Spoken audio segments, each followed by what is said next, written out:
We haven't said, you know, like, what seems to be a long This gets drawn out forever talking about all these rules and regulations, and we know it's a majority that rules up here, and that's the way it should be. Vote on issues, if it's the majority votes it, that's the way it should be. Well, Nobody talks things to death. well, Yeah, but there's some things that are supermajority. the only thing that, There are some Do issues what? that are supermajority. Not necessarily. well, that's kind of what you don't want to head into. But I think there needs to be a little bit of rules and engagement. You know, I'm serious, I'm talking about for the rest of this term, if we're gonna have this question brought up all the time, it needs to be settled. We need to have it settled. We need to have some rules. And, Can you withdraw your motion? You made a motion. But Mr. Hamish has made a substitute. I would But I guess under the Attorney General's report, if you don't have rules set in place, the fallback is Robert's Rules of Order according to the two reports I pulled. No, it's not. Oh, sorry. It's the general parliamentary law.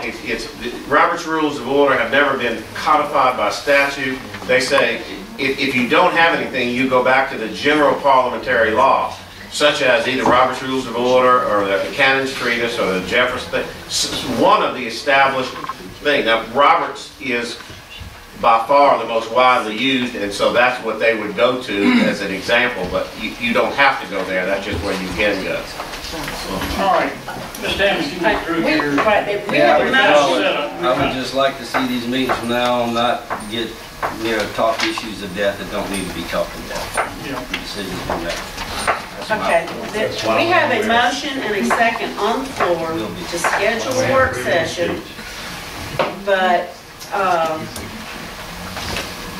how about if we just say we're making a motion to put this off until January the 19th, at which time Mr. Simpson will distribute the various forms of parliamentary procedures, and then y'all will set a work session at that point. That was my motion.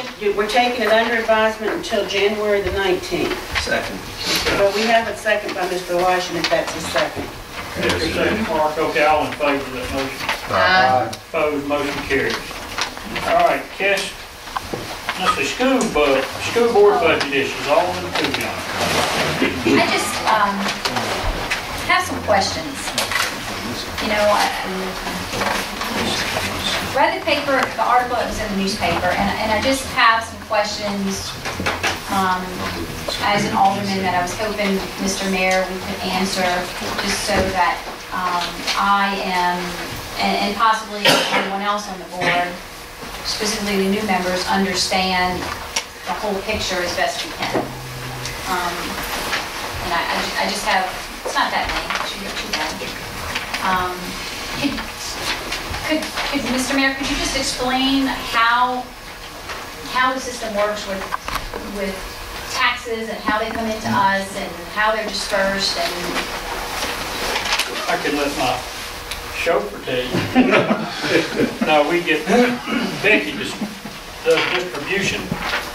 Our city clerk, it comes in, it's about this set amount of millage. What is it? It's all like retiring your service and your... The first thing that happens is the school submits its budget after they've adopted it. They submit it to me as the clerk. I bring it to the board. Y'all ratify it, basically. You really don't have any approval or disapproval authority over that budget. We ratify that, and then we set the millage based upon what the school district is requesting in their budget. However, on their district maintenance budget, which is kind of like their general fund, their operating fund, they are maxed on their millage at 55 mils. You know, if they want 5 million and 55 mils produces 4 million, they're going to get 4 million because we cannot go any higher than 55 mils. When individuals go in to pay their taxes or their mortgage company, it goes to the Harrison County Tax Collector's Office. They disperse all the funds by direct deposit electronically into the city's tax collection fund. They then send me the breakdown, which is by parcel and by city, and school, how much money is for the city, how much money is for the school, and then it's broken down further by general fund and municipal bond and interest fund for the city. And then the school district has their district maintenance fund, their school building program, their shortfall note, their collection fees, and their district maintenance. And I cut a check for that amount to the school district. But they do the calculations? The county, Yes. yeah, county. Which, and it's not on this agenda, and Jim's researching it. The school is going to request, and I wholeheartedly agree, if the board agrees to do this, for the Harrison County Tax Collector to start just directly giving them their own tax money, as opposed, because it's really kind of silly when you think about it. It's just a pass. It comes to me, and then we, deposits into our account, and I cut a check to the school for the amount that, has been collected. It would be much easier for the tax collector to distribute directly to the school. Is there any law prohibiting that? I believe that we have to adopt a resolution or something, and like I said, Jim's looking into it, and I don't, unless the board would have some objection to that, it would certainly simplify it. So they're at 55 mills right now, which is the, Plus they have a 3 mil. They have a 3 mil school building program. They have a .67 mil for tax collection fees, which is the tax collector charges X amount of dollars to collect the fees, and that offsets it. that $3. Right, and then they have, I can't remember exactly what their shortfall note is, but they have some debt service that has been set. So there's a total millage that goes from them Right, straight to the tax assessor, tax collector. tax collector. And then that's figured out with the appraisal of the property, and then they send you a check. Right, the tax assessor's office will appraise the property, and based on that appraisal, the tax collector will generate the tax receipts. The people will pay their taxes, then he forwards the money.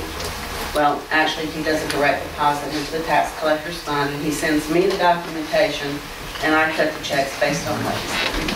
Having served on the school board for 5 years prior to sitting here, I would just suggest to all of you as aldermen that when the school board gets to their budget process, it's open to the public. I believe I heard Ms. Cruz talk about going. It explained very clearly what this millage was, what this millage was going to be used for, and it's an open public meeting. You're encouraged. It's published in the newspaper. Come to the public hearing. And I believe probably 2 or 3 people the whole 5 years I was there, other than school personnel, no one else bothered to show up. Well, and I want to interject something there, and that's kind of what my feelings are about some of these items. I mean, these are things that can be found out during the day. You can go and find out. Then if it needs to be brought before the board for these issues, then it needs to be. But as far as information for ourselves to understand, just like the other day, I went with Billy to a meeting because I wanted to know more about the water department, the way that it functions. If you've got the time to be able to do that, then do that instead of bringing it here when a lot of these things can be answered and save a lot of us a lot of time here, I believe. That's just my opinion. Well, I appreciate it, but I mean, my questions aren't that long, and, it's not just for my knowledge, it's for anybody sitting in the audience's knowledge as well.